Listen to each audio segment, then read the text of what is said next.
juróom-ñetti fan siiw gàmmu atum ju nekk ñeent téeméer ñeent fukk ak ñett sa gàddaay mbokk yi daleen ak jàmm si xibaar yi njooloor gi li ci gën a fas ci wàllum politique kuréel gu samp ginnaaw wàllu askan wi wàllu Sénégal si l'opposition bi PDS ki ñoñam taxawal mbir mu ni mel seeni xam-xam la ñu bëgg daal di jëfandikoo ngir daal di doxal ëllëgu politique nañu teewlu ay seetukan mi teewoon moom si moom leen daje ak li si tukkee ni jàngat ak kàddu yi nga xamante ne bi ñoom politique yëkkati nañu ko gëstu bis bi nañ ci ànd ak Khadijatou Diouf ñu daal di wax si li nga xam ne moo tax sama tamit du ñàkk daal na ngeen gis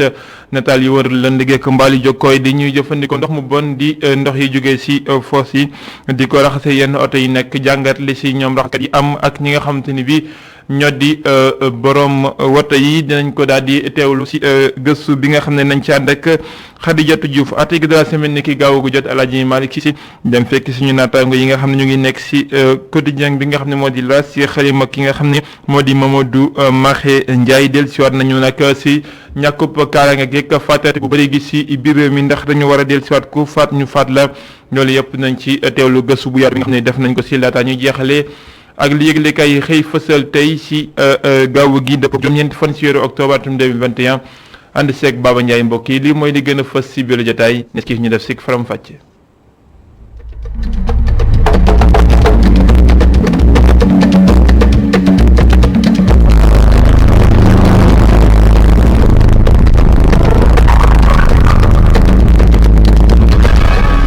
juróom-ñeenti fan si weeru octobre tey di bëccëg bi nga xam ne moom la ñu jagleel wàllum poste si àdduna warngal këpp force si réewum Sénégal ngir ñu jublu yeesal gi ak gën koo dëppaleek jamono si kàddu gi nga xam ne moo di directeur général bi Abdoulaye Bibi Baldé faw nag ñu ko xarañteef gi walbatiku si li nga xam ne moo di wàllu numérisation waaye tamit nguur gi gën a mën a taxaw bërëbu liggéeykaay yi boobee ak jafe-jafe yi nga xam ne mu ngi koy làmbool ay kàddoom ñu teewlu ko si micro Seydina Mbaye. ñu ngi gërëm aussi ñu ngi wax aussi gën a ñaax état bi mu jàppale poste parce que rôle poste bi rôle am dafa am solo si doxalin suñu économie si fonctionnement suñu société mais surtout créer communication boobu entre nit ñi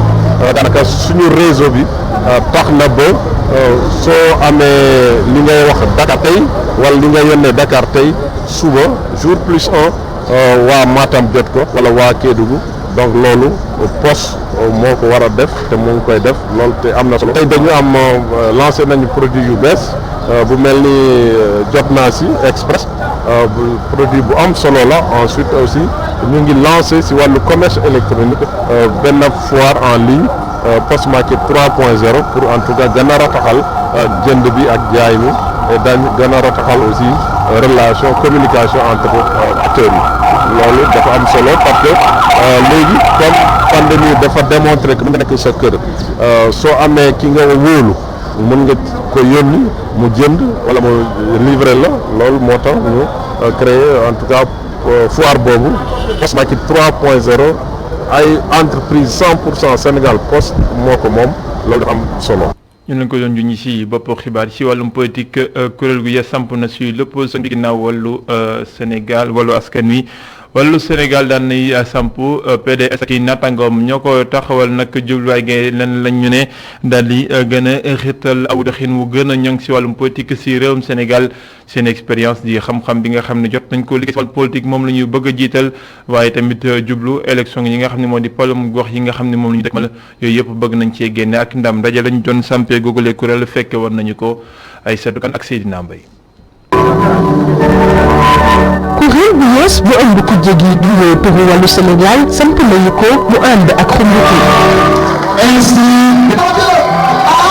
mu ak kuréel bu ëmb lu toll si téeméeri kilifa ñoom ñëpp ànd benn jubluwaay bu ñu sukkandikoo si kàddu Abdoul Mbaye.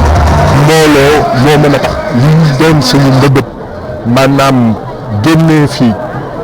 gouvernance locale bi Benno Bokk Yaakaar doxal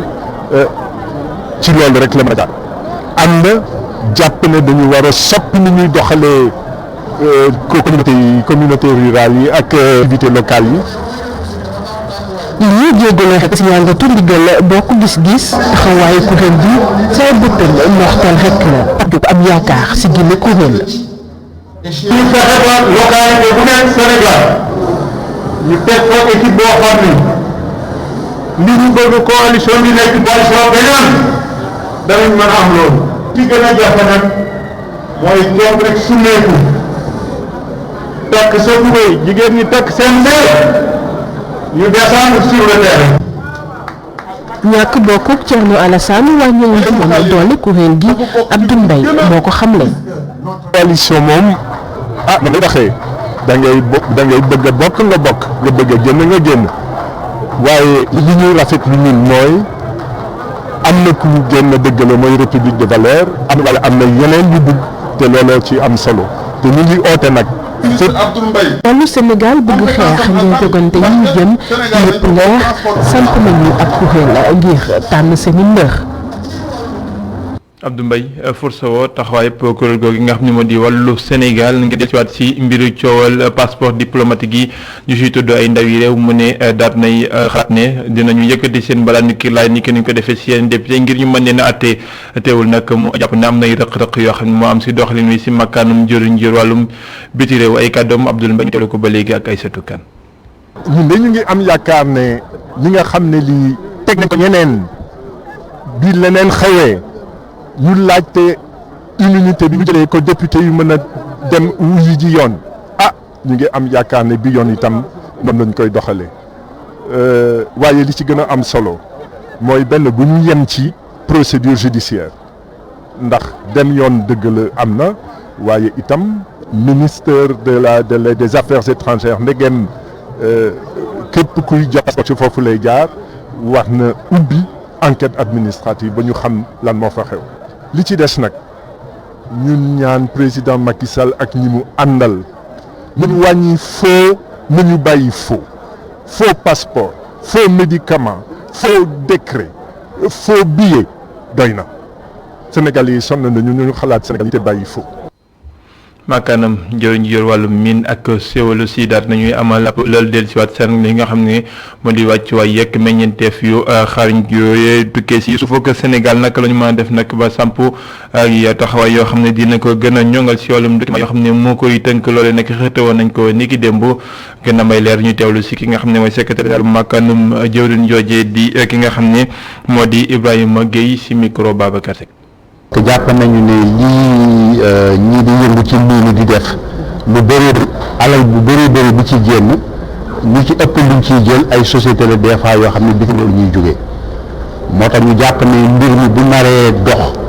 indi njëriñ pour askan bi pour réew bi jàpp nañ ne doomu Sénégal yi war nañu am yëngu gën a takku ci lépp yoo xam ne day jëm ci mbirum lu ñuy jëmale ko ci activité mën na doon lu ñuy lekk la mën na doon loo xam ne moom mooy dem beeg ñëw bi mën na doon loo xam ne ay matériel la yi ay outillage la lii yeneen lépp loo xam ne daal ñii di yëngatu ci mbir dinañ ko soxla te dinañ ko dépensé ci at bi bëgg nañu doomu Sénégalais yi jéem gën a takku état bi jàppale leen accompagner leen ci ay programme de renforcement de capacité ba nga xam ne dinañ am xarañ boo xam ne dana tax ne ñoom bés bu compagnie minière bi ne dafa bëgg a jënd li ñoom ñu mën a defal ko benn offre boo xam ne dina remplir les trucs de qualité mën a livrer dans les délais donc loolu moom mooy contenu local bi mbirum xëy bi dafa ci bokk jàpp nañ ne tamit dañu gën a dooleel suñu xale yi pour que ñu gën a xarañ ci xam-xam yi nga xam ne soxla nañu ko pour activité minière bi ba nga xam ne fii ñu doon jëlee ji expatrié ñuy defal yenn liggéey yoo xam ne am sénégalais mënuñu ko woon ñu jàpp ne man léegi war na am sénégalais yoo xam ne dinañ leen tàggat ba nga xam ne dinañ am xarañ boo xam ne dinañu mën a def liggéey boobu. tolluwaayu mbasum coronavirus ci réewum Sénégal ginnaaw xayma bi nga xam ne def nañu ko si junne ak juróom-ñett ak juróom-ñeent fukk ak juróom-ñeenti test ñu ci doomi aadama ñoo si jël yes mbas mi juróom-ñett ñoo xam ne jàngoro ji wér nañu si juróom-benn ñu lottal ak ñett ñoo xam ne faat na leen ni ki démb kon jamono ji lu toll si ñeent fukk ak juróom ñuy wéy di faju si mbasum coronavirus mbas meetee ñu amal ko daaw waaye ren dinañ ko amal di FICA di foire bi nga xam te ne bi moom la ñuy amal sa diwaanu Kaolack ñu jublu nag li nga xam ne moo di juróom-benneelu édition bi diggante ñaar fukki fan ak juróom-ñett ci weeru wi ñu nekk de octobre ba fukki fan ak ñeent ci weeru novembre lañ koy amal di lañu mën daal di dalal ñu toll ci junni ñu koy gëstu ci ren ñu tudde ko Mawlana Cheikh Ibrahima Niass Kaolack ñu fekk Fadama Sarr ak Asmbay. gannaaw ba ñu toogee ay at yu bëri amaluñ ko foire internationale bu Kaolack nag ji dina am ci diwaan bu Kaolack ñi koy amal nag di ci xaar junney participants yi bon bii danañ passe 1000 ñun daal prévoir nañ la 1000 stand yoo xam ne nii yokku na incha allah ouverture yi gën nañ ko yaatal pour mu gën a am ay plusieurs accès parce que booy def lu mel ni da ngay xalaat en cas de évacuation tout ça mais lépp da koy liggéey ak service de sécurité ak service d'hygiène bi léegi pays yi nag vraiment 30 pays ñoo daan ñëw on attend plus mais comme li ñuy xamee rek niñ ko xamee mesures sanitaires yi ak déplacement yi dafa jafe waaye incha allah danañ ko remplacer ak ay expositions nationaux et je pense que tamit dana yokk. Maolana Cheikh Ibrahima Niass moom nag moom moo di ki ñu duppee ren ji lii di foire bi mel nag bu ñu sukkandikoo ci kii di Serigne Mboup dey moo di dañuy wone rek bëgg gi nga xamee ne Baye Niass bëggoon na ko dëkkam bii di Kaolack. ci tamit exposition boo xam ne Cheikhul Islam danañ ko ci yokk pour exposition boo xam ne dañuy wone côté zahiram côté dundam ak nit ñi côté économie am côté nationalisme bi. ki nga xamee ne nag moo di gouverneur bu région bu Kaolack moom day la mu bëgg nag moo di ñu amal ab foire boo xamee ne du am benn mbasum Covid-19. te pour relancer koom-koomu région bi foire bi dara njëkku ko ci moo tax ñu ne dinañ ko accepter pour accompagner leen ñu organiser ko mais ci ko nag ñu xam ne feebar bi mu ngi fi boo dugg si ak ci biir stand yëpp ñu def fa dispositif bu nga xam ne ku ñëw di participer depuis visiteur beeg exposant beeg ñeneen ku fa nekk rek sa masque da nga ko takk da nga mën a jël say matuwaay bu loolu weesoo nag aussi ñu ne gannaaw occasion de aussi dañu ci campagne vaccination man dinaa waxtaan tout à l'heure ak médecin chef de région ñu xool nan lañ fa mën a defee benn stand bu nga xam ne dinañ di mën a vacciner nit ñi. ren ji nag thème bi nga xamee ne moom lañ tànn moom moo di investissement privé national la solution durable pour l'emploi des jeunes. Adama Sarr di ko jaajëfal ñu ngi leen ko doon junñi ci bopp xibaar yi gëstu bis bi dañ ko jagle wala ndax sum oto du ñàkk gis ngeen ay nataal yu war leen di gekk mbaali jog koy di réseaux sociaux yi di ay raxaskat yoo xam ne ñu ngay tànq ndox mi nga xam te ne bi moo di ndox muy taa wala bon ndox mu bon mu nekk ci canal yi di ko raxasee ay woto loole nag waral gëstu mi nga xam ne jagle nañ ko dem fekki leen ñoom naka la ñuy liggéeyee ñi koy def am na ñoo xam ne nee nañu weddi wuñ ko naam waaye nag ñàkkum ndox waral ñu koy def ñoom raxaskat yi oto yi ñu nañ ko gisee ak waram woto yi nuñ ko gisee gëstu bi ñu ànd seeg ki nga xam ne moo di Khadijatou Diouf. ñoo ngi ci allée Centenaire coow leeg waxtaan bi bëri fi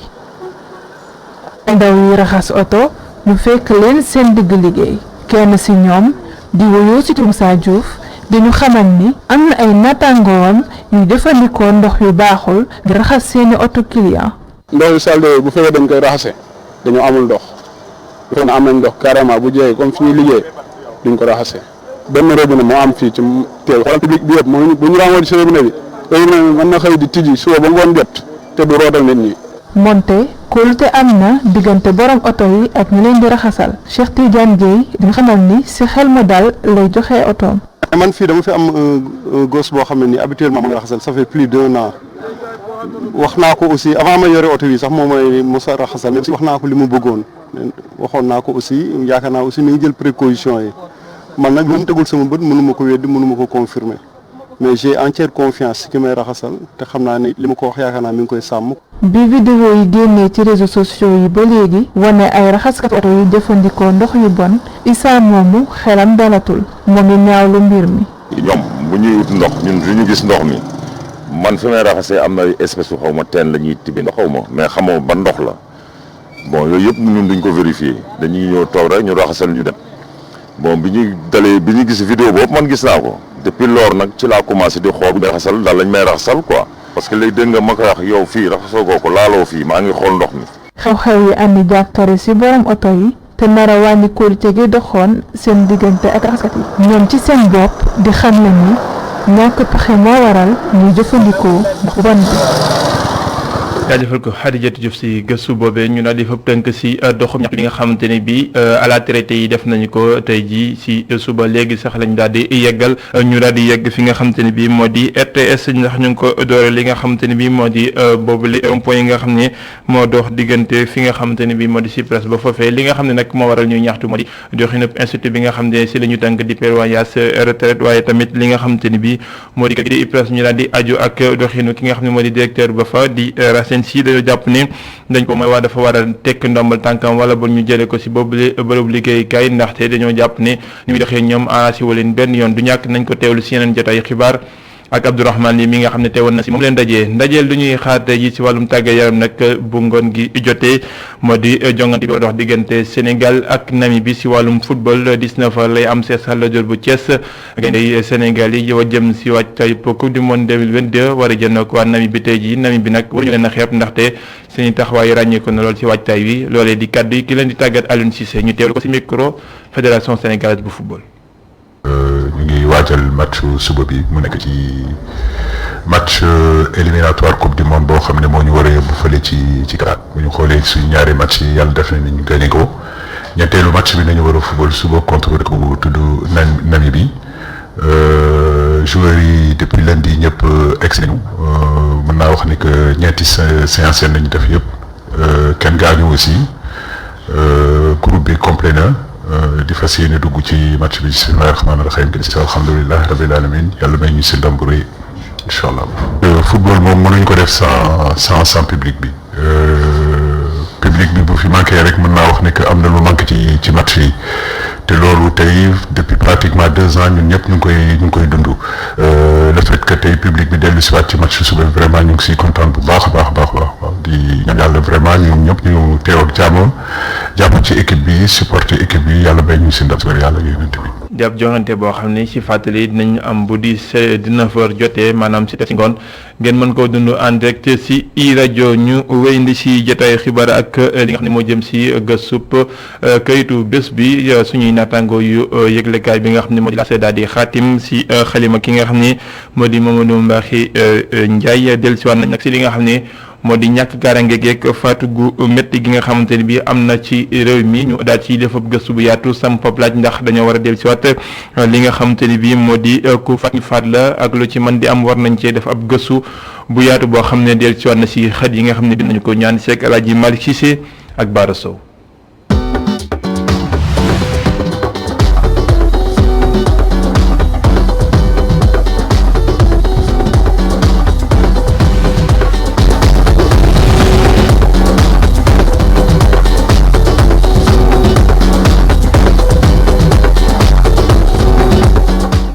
ay rey yu ñaaw yu doy waar ñu koy nemmeeku mu takanaase ci réew mi yéenekaay bii di L'As def ci taxaw seetlu est-ce que jotul ñu indi peine de mort ci réew mi. man prétexte bi ma poussé mooy rey yu bëri yi Sénégal léegi dafa bëri rey ba pare dafa mel ni arsenal juridique bi code pénal bi dissuadeetul kenn comme ni ma ko waxee sànq étudiante congolaise bi ñu rey au mois de mai foog naa. ki ko rey 3 jours la jël prison ñëw defaat agression boobu moo xam ne mortel mu rey étudiante boo xam ne dafa ñëwoon Sénégal parce que jàpp na ne dëkk jàmm la mu ñëw Sénégal di dox dem révision ñëw ñu rey ko kooku noonu nga xam ne moo ko rey génn 3 jours prison est-ce que duggam prison wàññi na dara sa comportement je ne le pense pas donc moo tax dañoo war a ubbi débat bi xool ndax à défaut de la peine de mort ndax dañoo war a rehausser sanction yi pour mu gën a dissuasif parce que gars yi ragalatuñu parce que nag ñun ñi dëkk banlieue gis nañ ko même force de l'ordre yi seetlu nañ sax dernières années yi nii gars yi rey sax ay force de l'ordre ay gendarme wala ay comment dire inspecteur de douane wala policier donc gars yi dañ leen di gis ñuy défier policiers yi donc si kaw loolu noonu yëpp est-ce que wax jotul ñu def benn débat national boo xam ne état bi day ubbi kanamam. yile faat jaaxal ñu bëre moo tax seen xol def si jeex tàkk bi si mujj di bàyyi ngal gu njaay. sénégalais yu bëri bu ñu question yi ñu posé yëpp journalistes yi laaj ko sénégalais am na si ñoo xam ne même ba si certaines universitaires ñoo xam ne favorable nañ pour restauration de la peine de mort léegi man waxuma ndax nañ ko restaurer wala ñu bañ ko restaurer man li mu bëgg mooy ñu poser débat bi te li ñu seetlu mooy état bi bëgg si wax. parce que bu heurter benn société civile bi nga xam ne mooy ossature intellectuelle quelque part de la pensée libérale wala ay convention yoo xam ne ñoo fi nekk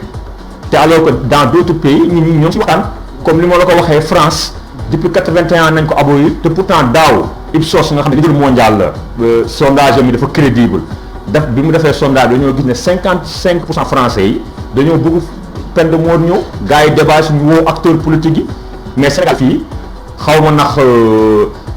proposition wala décision évolué na ou pas mais kenn laa dégg si politicien d'envergure yi ñu waxtaan si mu wax si muy Ousmane Sonko mooy bi ñu ay Sëñ Fallou Thiès daawaati jéeg xaw ma ndax évolué na xaw ma woon ndax ku émotion moo tax wax wala c'est un principe chez lui mais en tout cas moom émettre na mais sinon acteurs politiques yi duñ si wax ba pare état bi tamit da ko fermer. suñu arsenal juridique bi est-ce que waruñ ko càmbar bu baax a baax gën a dëgëral daan gi loolu la sama naataango bi nekk si yenn cas bi di laas gisee mu jàpp ni foog ñu xoolaat ko. li statistique yi wane wala li réalité bi wane mooy nit ñi ragalatuñu sanction yi parce que sanction yi moo ngi fi te terewul nit ñaa ngi rey de manière très laxiste ak banale chaque jour wala chaque semaine ñu dégg na nit ñi ñoo ngi rey donc arsenal juridique bi man foog naa ne dañ ko war a rehausser ba pare ñu ubbi débat si peine de mort ñu xool ndax pertinence am na wala amul ak lu mu demee nga xam ne décision bu ñu mënti jël dañuy xam ne c'est une décision collégiale population bi waxtaan nañ si mais Sénégal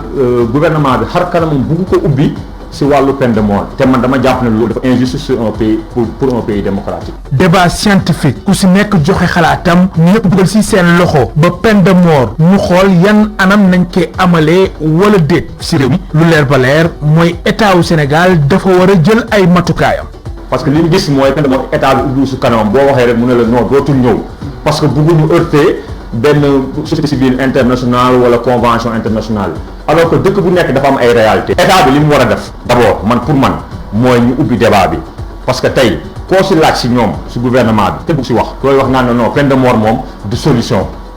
alors que sénégalais yi ni comme ni ñuy wax justice dañ koy rendre pour peuple bi moo souverain wax ne justice am nii la bëggee ñu rendre ko bu amee ñoo xam ne si population bi dañoo gis ne ak rey yi dañoo war a restaurer peine de mort à défaut de restaurer ko dañ leen war a déglu ñu ubbi débat bi d'abord man loolu laa gis.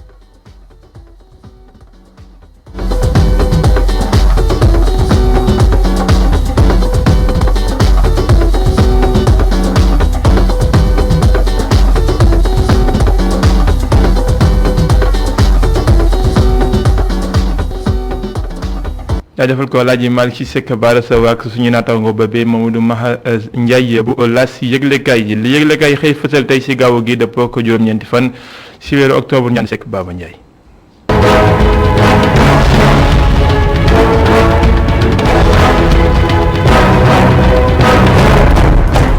mbaa yéen a nga ca léegi leer na xam nañu lan moo faat Cheikh Niass mi faatoom jur coow lu rëy ci réewum Sénégal le quotidien Cheikh Niass ginnaaw rapport autopsie bi nga xam ne génn na ki démb nee nañu mbas mi ak jabet moo ko yóbbu Barsax ginnaaw résultat yi génn maître Ciré Clédor Ly di avocat njabootu Cheikh Niass nee na xel nangul na résultat yi ba noppi nakarlu nañu def askanu Sénégal ci kaso bi laata muy sàkku ñu ci yeesal source moom ma nga ci waxtu yu néew yi nga xam ne Cheikh Niass def na ko ndaxte likaay bi nee na mbas mi ko tëral ba yóbbu ko Barsax kenn mën la wax ci réew mi fan la ko jëlee du Ndakaaru wala boog Paris yéeg likaay bi ne moom Cheikh Niass bu muy génn àdduna tàngooru yaram dem na ba yegg ci 42 degré taux glycémie yegg ci 3 grammes les éco ne léegi coow li jeex na ndax xam nañu lan moo faat dëgg Cheikh Niass te résultat yi nga xam ne génn ni ki dem ko setal wecc police bu Sénégal rawatina chef de police bu wax na Nimzat boo woon du lieutenant Bachir Ndiaye yéeglekaay bi ne en tout cas coow li na kuur ci faatoom ñi naan police bee ko rey ñu res naan déet en tout cas tey ji daal lépp leer na ndax police bi résultat bi setal na leen wecc yéeglekaay bi ne Cheikh Niass tey ji dañ koy denc ca sëg ya nekk fa Cambérène vox pop coalition Yewwi Askan Wi samp nañ ko ni ki démb te waa CRD waa Jotna waa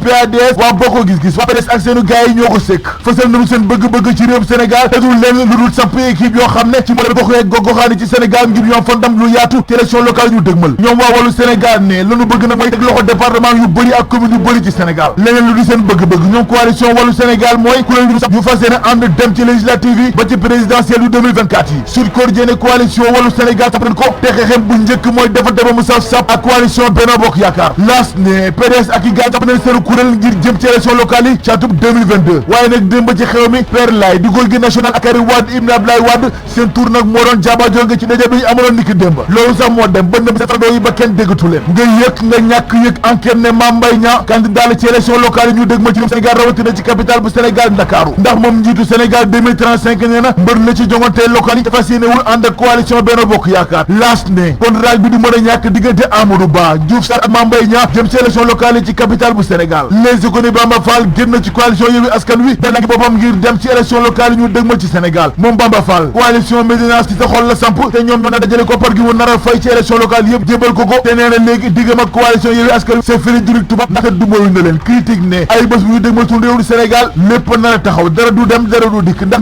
réew mi Macky Sall ak i ministre am ak i directeur généraux ay député ak i militant ñoom ñëpp ca Dubaay bu jëm yéegle kaay bi ne ca Thiès kaay benn dëkk ñaari gaar benn bokk yaakaar na ci tas la jëm ndax kaddu yi fa nekkatul benn dafa ne en tout cas contre des médias yi ñu tëj rap waaye Y'en a marre ak Déthié Fall ñoo nga dal ci kaw fisc bu Sénégal les ko mbir mu reetaan lu moo dal génnee Sénégal yi ndax seen bisu moo paan ci ba ñuy dem ngir defal seen entraînement ay borom oto la ñu dikk di leen yóbbu benn par benn ci stade Lat Dior ngir ñu mën fa waajal seen jongante ak nambi bi fukki fan ak ñaar ci weeru octobre gi nekk ñu bàkku jëm ci lamb ja suul lamb fekk fa Aliou Ba mu ñuy nettali doomi ginnaaw raay gi Bathie Seras ci mu nekk waxtu wi Aliou Ba ne Bathie Seras ma nga ca càmm ji ca njaayub teene gi ak ci jur gi les éco di musiba dëgg nag moo am ca Dalifort ndax benn peinture kat moo jóge ci benn immeuble daanu dee te moom waa ji daa màndi woon ba tërëf mais da ngay seet loolu rek.